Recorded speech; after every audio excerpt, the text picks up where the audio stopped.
Good morning, everybody.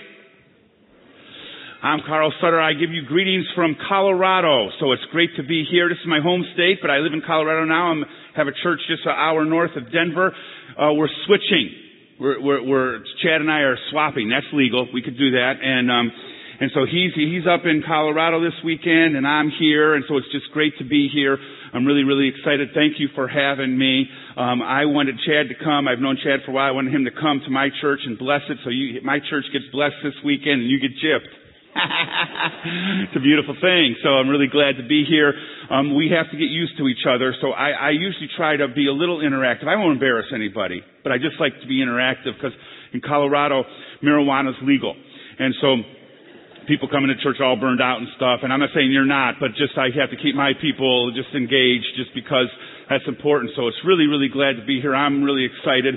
We're going to talk about Thanksgiving this weekend. I don't know if any of you have little kids, but I read this story and it just reminded me of what it's like to have little kids. It goes like this. My kids are like camels. They play all day in the blazing sun, never think of water, but at bedtime, as soon as their heads hit the pillow, suddenly they discovered their unquenchable thirst. Anybody have kids like this? It's like, man alive. The other night, my 3-year-old son and I had been through the regular night routine. Story, prayer, hugs. Then as my hand slid down the light switch, I heard, I want a gink. He can't say drink, and I find it kind of cute. No gink. I was firm. You just had a gink when you brushed your teeth. Now it's time to go to sleep. At last the kids were all in bed. Peace. Silence. I sat in my favorite chair, began to sort through the mail. I want a gink came from the darkness. Gink has lost its cuteness all of a sudden. No water, go to sleep. Quietness reigned for 60 seconds. Daddy, I want a gink. Be quiet. No, I want a gink. I know how Moses felt in the wilderness with 1 million people crying, we want a gink. Gink wasn't cute anymore. I yelled down the hallway into the darkness. If I hear you ask for a gink one more time, if I hear one more sound from you, I'm going to come down there and I'm going to spank you, and I'm not kidding. Now be quiet and go to sleep. It was quiet as a tomb. Not a sound. No one could hear a pin drop. It was so silent I couldn't even concentrate on the mail. Then comes the still, small voice of a child who just smelled victory. Daddy! When you come in here to spank me, can you bring me a gink of water? I love that kid. I just love that kid. Man, all right, whatever it takes, baby, I'm going to get it. I want to submit to you this morning as we head into the holiday season, the best gift you can get for Christmas, without any shadow of a doubt, is the gift of being thankful. It's the greatest gift you can have. It enhances everything we have in the world. It enhances. If you have a relationship, studies show when you're more thankful in life, your relationships flourish. We'll talk about that in a second. I want to tell you this, that no matter what state you're in, whether you're floundering this morning in life or whether you're flourishing in life, your life can be qualitatively different if we understand the power of thanks in our life. Being a gracious person. I want to talk to you about that this morning. The power of Thanksgiving in your life. And I hope it will motivate us. I know motivation only lasts for a short time, but so does bathing, and we still do it. You know what I'm talking about? So we're going to try to motivate us just to think about the power of Thanksgiving in our life, and how can I be thankful? How do you get this thing, this elusive thing in a cynical, crazy world? How do you get it? How do you be thankful? So again, I'm just delighted that you're having me here this morning. I want to start with this. I want to start with the Northwestern study. Northwestern is a little college right in front of right north of Chicago, and they studied Olympic athletes. And here's what they discovered about the elite athletes, most elite athletes in the world: that silver medal winners are fundamentally a lot more unhappy than bronze medal winners. Isn't that interesting? Silver medal winners aren't as happy as bronze medal winners. And here's what the study reveals. That silver medal winners continually run through their mind what they could have done to get to the gold medal. And they're always like, oh, if I just would have done this, just would have done this, they would have. And the bronze medal winners are just happy to be on the medal stand. It's amazing, just the ability to think through things, what it's like. And so I'm going to put this verse up on the Bible. This is a weird verse. I didn't really get this verse. I thought the author of this verse was a masochist who likes to torture people. Here's what it says. In everything, it says in what? Seriously? In everything? Seriously? I was raised in Cleveland. I mean, come on. Does this guy get that? Huh? In everything? Seriously? By the way, the Browns just played the Bengals. Public speaking rule number 1. Don't alienate the audience. Okay? All right. In everything, give thanks. For this is what God's plan is for us. In everything. That's weird. What if you go through a divorce? What if your kid gets arrested? What if you get laid off from a job? Give thanks in everything? I read that and says the author of that's a perverted, twisted masochist. That doesn't seem right. Life is hard. I mean, Chad tells me this is an affluent congregation, so you guys are doing well, but if you live where I live, man, people are messed up. And it's like, how can you give thanks in everything? That seems kind of weird. So we'll talk about that. But before I get into how we can do that, I just want to talk to you. This is just the reminders. I just want to tell you how 3 benefits. There's so many benefits. We could be here all day, and we don't want to do that because the Bengals are playing today. But I just want to give you 3 benefits of giving thanks. Okay, number 1 is health. There's so much studies, I don't even want to get into them. I just want to remind everybody today that there's so much research out there that links being thankful and having a gracious attitude towards life, how it really, really helps your immune system, helps your cardiovascular system. I've read studies where even cancer is linked to people who don't really go through life kind of curmudgeony. There's so many benefits. It just helps you. It helps you be more healthy, helps you be more happy, helps you have a hopeful attitude towards life. The healthiest, check this out, the healthiest emotion that a human being can have is gratitude. Gratitude is the healthiest human emotion. When you just get up and are thankful for things, it just helps you healthy. The worst, most destructive emotion a human being can have is bitterness, hanging on to anger, hanging on to resentment, being ticked off at someone because it never really, really got fixed. I'm mad at my ex. I'm mad at my former employer. I'm mad at my dad. When you hold on to that kind of stuff, it chokes almost every system in our body in a destructive way.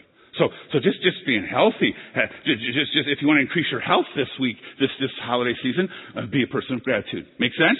Okay. Second thing is career.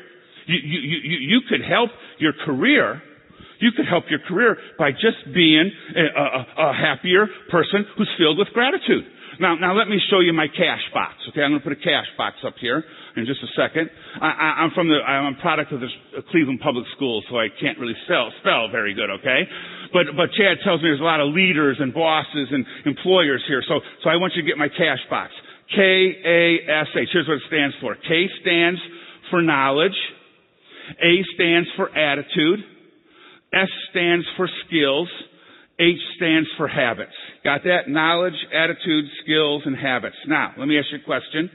When you get hired for a job, which side of the cash box do they hire you for? Is that a trick question? The left side. Knowledge and skills. Okay? Okay, that's why I spent lots of money, too much money for my daughters to go to college. Can I go to college yet? You know you're going. You're going. Okay? And we're going to spend money because I want you to get some knowledge and skills so you can get your foot in the door and get a job. Ain't that right? Okay? So you're going to get some knowledge and skills. Okay? When a person gets fired from a job, why do they lose their job? Usually it's the other side of the cash box. And conversely, when people get promoted. A lot of times it's because of the other side of the cash box. They're bringing certain attitudes and habits that the boss likes. Now, I'm a big baseball fan, so that's bad when you're raised in Cleveland, okay? Because when I was growing up, we had terrible, terrible baseball teams, terrible. And so what I would do as a kid is I'd come down to Cincinnati, and I'd watch the Big Red Machine. Big fan. Geronimo, Perez, Bench, Rose, Morgan, all those guys. I knew them all. I have a brick in my garage from the old, you guys are so young, I'm old as dirt. I have a brick in my garage from the old Crosley Field. I stole it from the construction site. Okay, so I'm a big fan, okay? So I grew up loving baseball. But I'm going to tell you about my favorite baseball player that no one's ever heard of. His name was Frankie Betker. Frankie Betker. Let me tell you about Frankie Betker. He's an amazing guy, Frankie Betker was. He was playing minor league baseball, and he was bored with minor league baseball, and so he got kicked off the team. So he needed to make some money. So what he did is he went to the grocery store and was stocking shelves. And after a week of stocking shelves, he thought playing minor league baseball is not a bad gig. Kind of like it. He goes, but I got to convince my manager to hire me again. How can I do that? So he says, you know what I'm going to do? I want to show him that I'm really thankful and grateful to be playing baseball for him. So he went into the manager's office and said, hey, I want another shot at it. I want another shot. And the manager could see there was a difference in how he was. He wasn't complaining and grumping. He seemed to be upbeat. And so the manager gave him a shot to play. And here's what Frankie Betker writes. These are his words. Watch this. After he got back onto his minor league team, he was stocking grocery shelves in a grocery store. Here's what he says. He goes, I got a 700% raise in 10 days. That's pretty good, isn't it? I got this amazing increase in salary. Listen to this. Not because I could throw a ball better or hit it better or catch it better, but because I, more than any other ball player, was enthusiastic about the team and my teammates, and I showed my gratitude. I didn't even know more about baseball than I did before. So he got back on the team just because of his head. Now watch this. 2 years later, he says, I was playing third base for the St. Louis Cardinals. Now he gets promoted to the major leagues, Frankie Betker.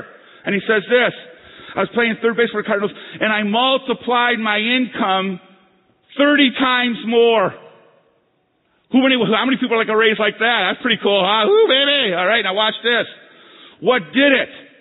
He says, I'll tell you what did it. My attitude and my gratitude and nothing more. Now, you catching the power of this? He says this. He said, I couldn't run any faster. I couldn't throw any better. I wasn't more skilled. But I just went to work and had an attitude of gratitude and got my job and got promoted. Not because of my skills. Isn't that crazy? It's amazing. Now watch this. 2 times, my manager was going to send me back down to the minors, but the other players went to the manager and said, don't do it. We play better with Frank at third base. That's pretty cool, isn't it? I wonder what would happen if you went to work tomorrow and told the team you weren't going to be there anymore. There might be some parties. Woohoo! Finally got rid of them. Okay, all right. Or some people might say, no. We need you because you play. Our success in life is intricately linked to a lot of times our ability to have a gratitude, gracious spirit. I was talking about. I showed my cash box to some guys at my church. They're business owners. And one guy said this. He goes, I like that. He wrote it down. And he said this. He goes, I like that. He goes, you know what? He says, all things being equal, I'm going to promote the guy with a better attitude. Another boss there says, it doesn't even have to be equal at my place. I go, what do you mean? He goes, even if I have a great performer, I'd rather hire a manager who has a better attitude and less drama because it creates less dysfunction in my teams. I go, really? He goes, really? And then I thought of how many pro athletes can't make it to teams. Not because of their not because of their skills, but because of their attitude. Isn't that amazing? It's really amazing stuff. So it really contributes to how we impact the world. And lastly, I just want to show you this. It contributes when we're leaders, and Chad tells me there's a lot of leaders in this church. When we're leaders and we set up an atmosphere of gratitude, it can create an environment of success, a powerful environment of success. I want to explain. When I was, many years ago, I was in college and I was studying psychology, and this was state-of-the-art research back then, but now it's been proven over and over again. But I want to show you this thing. It was an experiment done in San Francisco, just north of San Francisco in Marin County. It's called the Pygmalion effect, and here's what happened. Don Maloney was the district superintendent of schools, and he called in 3 teachers before the school year started and said this: "You're the 3 best teachers I have in the elementary system. You're the best I have. You're the best. You get the best comments. Parents love you. Kids love you. You're the best teachers I have. Most skilled. Now, here's what we're going to do. Don't tell anybody. It's an experiment. Don't tell anybody. I'm going to get the 30 best students, 90 best students, and each year we get 30. These are the smartest kids, highest IQs, straight A students. The best teachers are going to work with the best students for the whole year. What do you think of that?" Teacher goes, "Ooh, we're excited." And so the 30 students came in, and the teachers are motivated. They're excited. They're working hard. You say kids are, they love it. They love the classroom. The kids love the teacher. They're working. At the end of the school year, they tested the whole population of the school. How do you think those 90 kids did compared to the general population? Anybody have a guess? They blew them away. Wasn't even close. You know how they have a normal bell-shaped curve? These kids were way off the charts. Blew the competition away. And so Maloney called them in and called the teachers in and showed them the results. Go, "Wow, that's amazing. It's amazing results. It's amazing. It's amazing." And the teachers go, "That's amazing." And John Maloney says, I have a confession to make. They go, "Oh, what?" "Those aren't the smartest kids in the school district." "What?" He goes, "Those are 90 kids I picked at random from a hat." And the teachers go, "These are just average kids?" "And we just believed in them and had, yeah. And look, we took these average kids and made them perform like that?" They go, The teachers were just about ready to go for a pay raise. And Maloney says, "I have another confession to make." They go, "What?" "You're not the 3 best teachers in the school district. I picked your name out of a hat." Wow, true story. In psychology, they call that the Pygmalion effect. And here's what it says. People will perform to the level of the expectation of the person they care about the most. Oh, that's worth coming to church for, just for that right there. People will perform to the level of your expectation. Do you hear that, parents? It's good. It's good. Bosses, employers, husbands, wives. We won't get too personal today. I'm leaving town today. People will perform. By the way, the Pygmalion effect works in the opposite way too. People will degenerate and perform at the lowest levels of people's expectations. I'm here to submit to you this morning.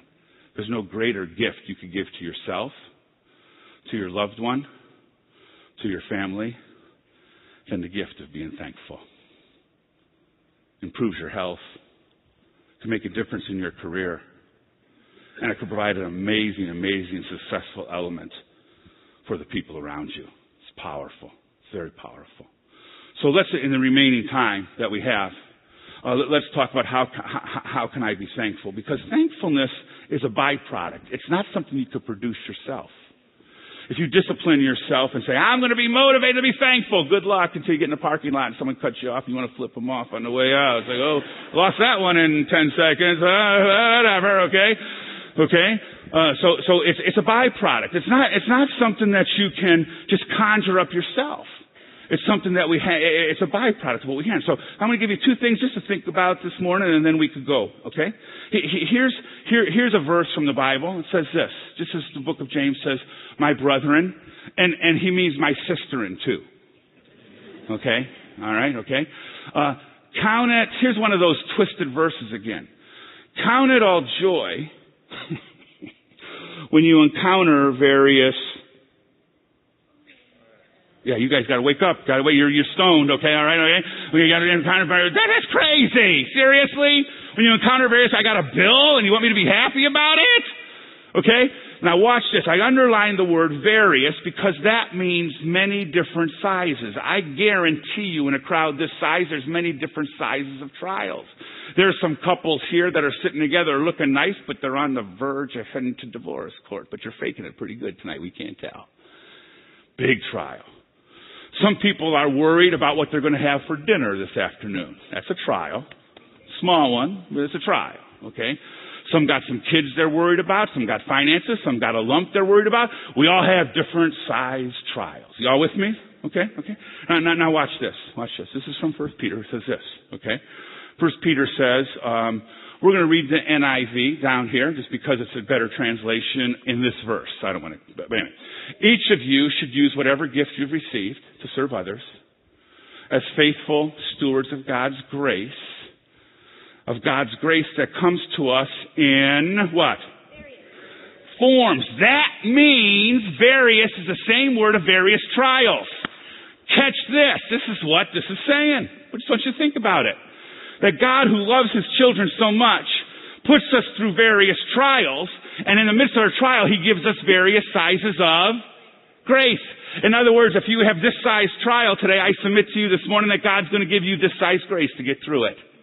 So that you don't have to go through it grumbling and complaining and defeated. He can get through you victorious. Or if you have this size trial, God will give you this size grace.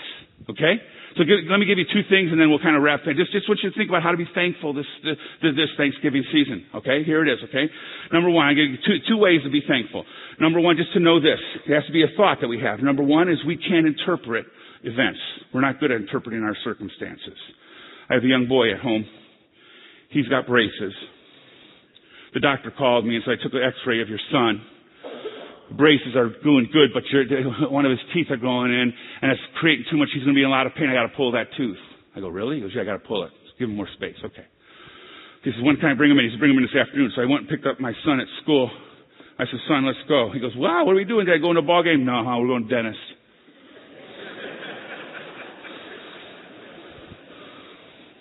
Why? Pulling your tooth. You're my dad! You don't love me! How can you be so cruel? I'd rather go do math than get a tooth pulled. This is crazy. You don't love me. How could you call yourself a dad?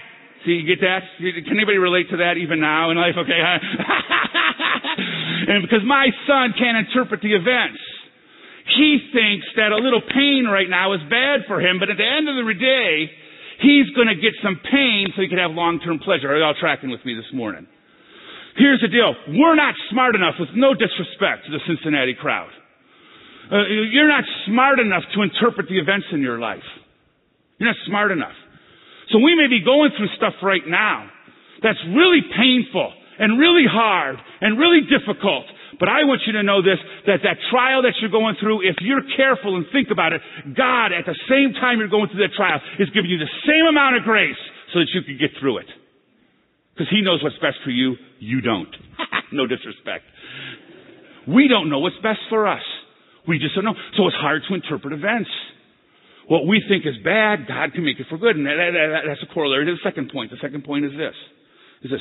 We're not smart enough to understand the time frame of life. Okay? So let me give you a quiz. You have to be a little interactive here. There's this guy in the Bible. His name was Joseph. Joseph, his dad loved him more than his brothers, and so Joseph was a favorite kid, and he gave him this really nice coat. And so Joseph was walking to visit his brothers one day, and his brothers saw him go, oh, there's that favorite kid. Let's get rid of him. And so they sold Joseph into slavery. Question to this bright crowd. Was that a good day or a bad day for Joseph? That was a good day for Joseph. Okay, and here's the reason why. Because a famine was going to hit where they lived. He would get sold into slavery into Egypt, and so these people were starving. He was eating because what we thought was a bad day ended up to be a good day. They sold him as a slave. He went up on the slave block, and all these people are trying to buy this slave. The governor of Egypt, of all the people that could buy the slave, the governor of Egypt buys him. The governor. Is that a good day or a bad day? That's a bad day. Okay? And the reason it's a bad day is because the governor's wife had the hots for Joseph. I'm just telling it like it is. She had the hots for Joseph, and she tried to seduce him all the time. Finally, she said, come to bed with me. He said, no. She grabbed his coat. Then she grabbed the coat and said to her husband, look what this guy did. He seduced me. And so it's, oh my gosh, that came out. And so the governor was so mad, took Joseph, say, you're messing with my wife. Put him into prison. Bad day or good day? Now you're catching on, huh? It's a good day. It's a good day. Because when he was in prison, he met the servants of the king. And I won't get into the whole story. Here's the point of the whole story. You and I, with no disrespect, are not smart enough to discern the difference between a good day and a bad day. I look back over my life. From this perspective and think, wow, what I thought was a bad day really ended up to be a good day. Can you relate to that? I mean, have you ever been back to your high school reunion? Wow, that was a good day. that was a good day right there. Okay, that was bad. That was good. Okay, all right. And because we're not smart enough to know. My dad, who was a very pessimistic person, I'll get to that in a second. Every time something bad happened, he would say, every time, and we had a lot bad happen in our dysfunctional family. Oh no! Here we go again. So he said all the time. When I started understanding things from God's perspective, His ways, I changed it. I changed it to when something bad happens in my life. Oh, no! Here we grow again. Because God, in His infinite purpose, loves you as His child, cares about you. Even though you may not even give a rip about Him, He cares about you. And He wants to develop you to be better than you could ever imagine in yourself, ever. I just want you to think about that this holiday season. Gifts and stuff, that's cool. I like it. But the greatest gift you can have is an attitude of thanksgiving. So I'm going to close with two things I'm going to do. I did this in the last service. I'm going to do it again, and then I'm going to give you an experiment that I want you to invite.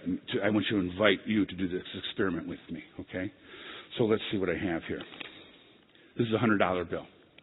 Can I give this to you? Okay, just hold on, though. Don't be so greedy, okay? Let me tell you about this $100 bill before I give it to you. Okay, let me tell you about this $100 bill. It's given to me by my brother, okay, for my birthday, so it comes from Cleveland. Okay? Do you still want it? Okay, so okay. He actually gave me two of them. But I gave the last one away at the last service, so this one is not with the one it came with. It's divorced. It's divorced. You still want it? Yeah. Okay. It's been in some nasty places. Yesterday morning I had breakfast at Bob Evans. That place is greasy and nasty. Oh, man. It's been in Bob Evans, the Greasy Spoon. Do you still want it? You still do? Okay. Before you take it, I just want to tell you something else about this dollar bill. It's been used, abused, rejected, spit upon. Just. I'm glad you're in church today, sir. Okay, all right? Okay? It's been spit upon. It doesn't look that good. Doesn't look that good. It's pretty messed up, actually. Really messed up. You still want it? Why? Because it's worth something. You all with me? It's worth something. Here's what I want you to know this Thanksgiving. You're worth something. You're a child of the Most High God. Some of you have been used and abused, ripped off, unemployed, kicked out, seemingly insignificant. I want you to know this Thanksgiving, you matter. You matter. You matter to the Most High God. No matter what your circumstances are. That's why that crazy guy in the Bible says you can be thankful in all things. Because through the hills and valleys of life, we matter to God. I want you to think about that this Thanksgiving. Here's my experiment. My grandfather, on my mom's side, committed suicide. And my grandfather, on my dad's side, was when he started getting older, he couldn't take care of himself, so we moved him in to our house. I was in junior high, and I watched my grandfather as he got older. He never was a very nice man, and he got older and older. As he lived with us, he got more and more grouchy, more and more angry. It wasn't a pleasant man to be around all the way until he died. And then I watched as my father get older. My father, who had a little bit of a drinking problem and an anger problem and was a tough guy, worked in the steel mills. As he got older, my dad got more and more angry. Tough guy to be around. I didn't like being around him when he got older. I have 2 older brothers. Both of them have drinking problems. And as they're getting older, I'm watching them getting more and more angry at life. And I realized that the world has never seen an old man Sutter happy. So I'm on a mission in my life. I'm on a mission. I want the world to see the first old man Sutter be happy. And you know what? It ain't easy. It ain't easy. Because life beats on you. I get it. When I was a kid and watched my grandfather make that and I made that commitment, I didn't know how hard it would be. Because the older you get, the harder life beats on you. And you lose stuff. Older men will get it. You lose resolve. You lose will. You just lose stuff. You didn't think you'd lose it. But I'm on a mission. And I'd like some of you folks at Horizon to join me on this mission. Because when we are gracious people, we blaze a trail for the people behind us that will bless them, that will give them strength and security as they head off in life. Here's what I submit to you this morning. The greatest gift you can have for Christmas is the gift of being thankful. And I submit to you the best way to do that is know what the greatest person, the greatest being, the greatest God that ever lived thinks about you. Because you matter. You're worth something. And for that, all of us in this room should be thankful. Thanks for having me this morning. It's been a pleasure being here. You know, it seems like sometimes this Thanksgiving season and Christmas season, we can just get so busy.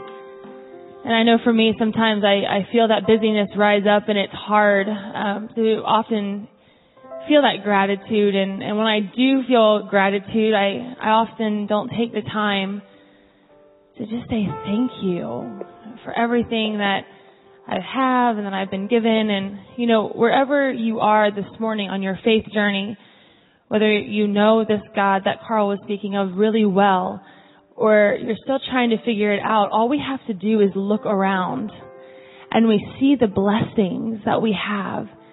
And so this morning, we just want to take a moment to reflect on those blessings, those things that we can see with our very own eyes that show us that there is a God who loves us so much, and He is providing every step of the way. And so let us remember this morning just some of those things that we have to be so grateful for and so thankful for. For our friends who make us laugh and who make us laugh at ourselves when we're absolutely ridiculous. For our family members, every single one of them, our crazy aunts and our grumpy grandpas, the ones that we'll get to see this holiday season, who we get one more holiday with. For our church community, I mean, look at the people sitting next to you. Those you know and those you don't know, they love you so much. And you're at a place where you can learn more about who this God is and how much He loves you. For our jobs, for our spouses' jobs, for the way that we are provided for each and every day, the fact that we even have a job and food on our table. And so just for a moment, just close your eyes if you're comfortable and just say thank you for these things. Our family, our friends, our church.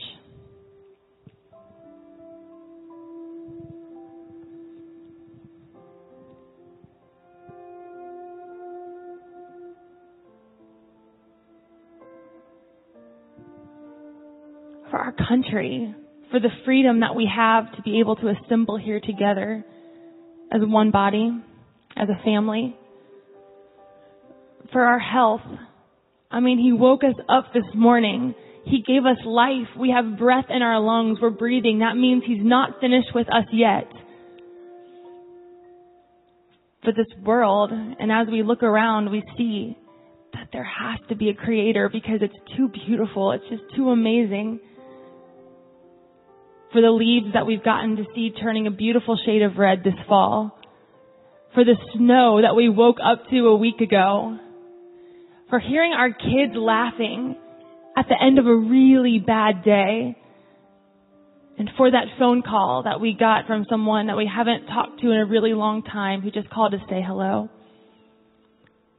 So just in this moment, let's just be thankful for those things. Our freedom, creation,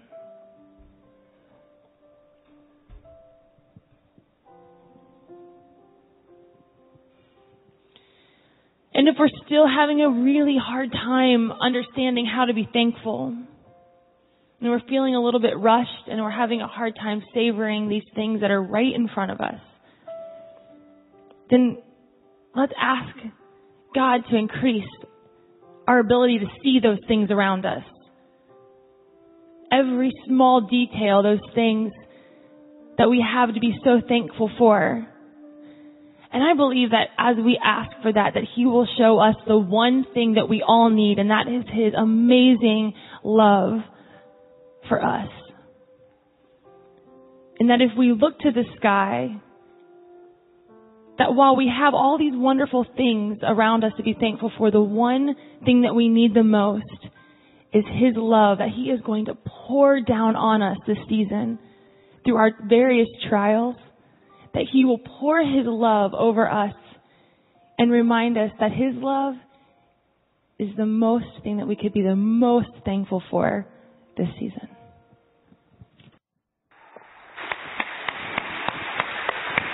Father, thank you. Thank you for pursuing us from further than time and longer than space. That you are engaging with our hearts. May this next week as we leave here be a time where we can reflect on your love and your grace which you extend to us and respond with thanksgiving.